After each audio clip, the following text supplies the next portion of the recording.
So as we continue our discussion on multiplying radical expressions, uh, the one thing we didn't touch on yesterday was foiling with radicals. So again, yesterday we did a lot of these, right? Where you can do square root of 4 times square root of 9 was the square root of 36, which simplifies to 6. When you kept working your way through those, like we did with part E, right? One of the big things to remember is you multiply inside with other things inside, and you multiply things that are outside, go with things outside. There's another way of looking at what's happening. So, right, so you got the 2 and the 4, which are both outside of the radical, which means that's 2 times 4, which is 8. And then we go ahead and take care of what's inside the radical. We'll clean that up. So you have the 3x squared and the 12x squared. So 3 times 12 is 36. And you have 7x's underneath there. Now we can clean it up. The square root of 36 we know is 6. So we take that 6, all right, there's 2 of those. So that 6 times 8 is 48. You got 7x's underneath, which means there are 3 groups that can go for it, which means that 1x is left behind. We also started seeing yesterday when you start distributing. So you can see 5 doesn't have, it's not in jail, so it stays outside. So when you distribute, since x is in, quote unquote, in jail, the 5 stays outside, the x stays inside. This particular 5 is not in jail, so we can put outside jail with outside of jail, and that was 5 square root of x plus 25. Here the 6 is inside jail. Well, inside can go with inside when we distribute, right? So you still have the minus square root of 30, but since this 5 is outside of jail, it stays outside, and you just have 5 square root of 6. Right here, everybody is in jail, which means we can combine insides with insides the whole time. So 2 times 3 is 6, and 2 times 5 is 10. Now, when we start foiling these things, that's where we have to be careful in terms of making sure inside things go with inside and outside goes with outside. So we're going to start off with one that we have to set up properly. So we got x minus 1 and the square root of x minus 1. Remember, we can't just distribute a squared. Now when you start foiling, so first, square root of x times square root of x would be square root of x squared.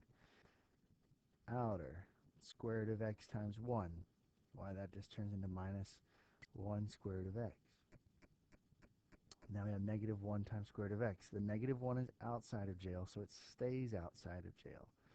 And then when we do the L, the last, negative 1 times negative 1 is plus 1.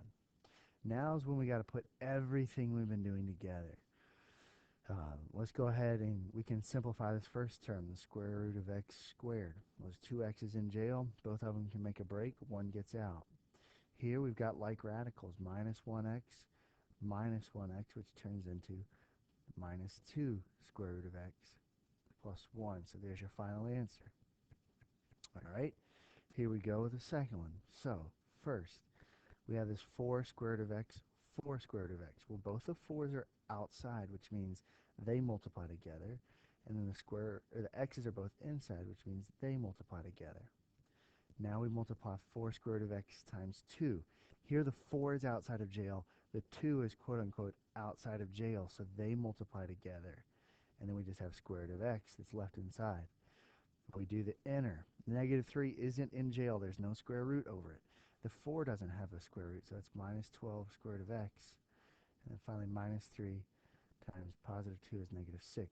So let's start cleaning this up. First thing we can do, we can simplify that. 1x can get out, so we're left with 16x. Here we have 8 square root of x minus 12 square root of x. We have the same thing under the radical, so we have a like radical, which means that 8 minus 12 is negative 4 square root of x, and then finally minus 6. So we have to simplify radicals, we have to multiply properly, and we're going to combine like radicals. All right, and so finally this last problem, let me get a little bit of separation. So first, square root of x times square root of x is square root of x squared. They're both quote-unquote in jail. Here, the negative 2 is out of jail, which means it stays out of jail when you multiply. The inner, the 3 is outside jail. The x is inside, which means they're going to stay right where they are. And finally, 3 and negative 2 are outside jail, so there is no quote-unquote prison or jail that you're putting in here. They're both out, so there's no square root symbol. Square root of x squared is x. Let's combine some like terms. Negative 2 squared of x plus 3 squared of x would just be 1 square root of x, so we just have plus square root of x minus 6. We can't go any further because the original x doesn't have a jail. The second one does. Right? Here's some of the problems we did yesterday in class. If you want to go back and make sure that you check those and that you have them in there. That was using distribution and the basics. Let me do 2 more problems using FOIL. So, first, here the 3 and the 1, they're not in jail. That means when we multiply them, there is no quote-unquote jail. So we just have 3. Out, you got the 3 that's outside of jail and a 3 that's inside. They can't mix. All we have is a 3 square root of 3. Now we got a square root of 5 that's in and a 1 that's out. So that'll turn into minus 1 square root of 5. And then finally, we got a 5 that's in and a 3 that's in, which means those can be combined. So that turns into minus square root of 15. The minus there because, right, the negative in front of the 5 times the positive in front of 3 makes it negative. And now it's just a matter, can we clean this up at all? Are there any like radicals? Well, that's square root of 3. This is square root of 5, and that's square root of 15. Square root of 15, can we break it down? That's 5 times 3. Nothing can be broken down. So this one's going to look kind of jumbled and messy, but that's as far as we can go with number 7. Right, number 8, remember this is where we need to do 3 minus square root of 7 times 3 minus square root of 7. And now we can start foiling. So 3 and 3, both out of jail, which means you have 9. 3 times negative 7. Well, the negative 7's in the jail, which means the 3 and the 7 don't mix. We have minus 3 square root of 7. Here, the 3 and the 7, 3's outside, 7's inside, so we do minus 3 square root of 7. And then outside, we got a negative times a negative is positive, and they both are in jail, which means we can multiply them together. So let's start cleaning it up. We end up with 9 minus 6 square root of 7. Square root of 49 is plus 7. Well, we got one more thing we can do. We can combine this 9 and that 7. So our final answer, 9 plus 7, is 16. 16 minus 6 square root of 7. Next one, square root of 5 times square root of 5. They're both in jail. Means that turns into square root of 25. Square root of 5 times square root of 2. Both in jail. So that turns into plus square root of 10. Negative 6 times 5. Both in jail, which means we can multiply those two things together in jail. And then finally, negative 6 times 2, that's going to turn into minus square root of 12. And again, everything's in jail, so all these things can be multiplied within the context, quote-unquote, of prison. So let's see if we can simplify. Square root of 25, that's 5. Let's see, that's 5 and 2. That's not going to go anywhere. 10 and 3, 5 and 2, nothing to simplify there. Here we have 4 and 3, 2 and 2. So let's take a moment. So the square root of 5 turns into 5. Square root of 10, nothing we can do with it.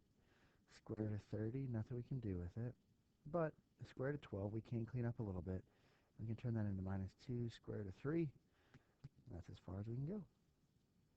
And then this one with all the variables, might as well show it to you real quick. So first, square root of x times square root of x is square root of x squared. Outer, they're both in jail, quote unquote, so we get x times y in the quote unquote prison. Here, you have plus xy, right? X times y on the inside. And then finally last, end up with minus square root of y squared. Well, we can clean this up a little bit, right? Square root of x squared will turn to x. Square root of y squared will turn into y. And then, sure enough, if you look here, it's the same thing in the radicals. We have minus 1 square root of xy plus 1 square root of xy. Well, those turn into 0. They're going to disappear. And really, at the end of the day, we're left with x minus Y for number 10. So if you'll take a moment, make sure that you pick through page 17 here. That's what we'll check tomorrow. That's going to be your homework. And if you have questions on it, I'll definitely be back and we can work through those together.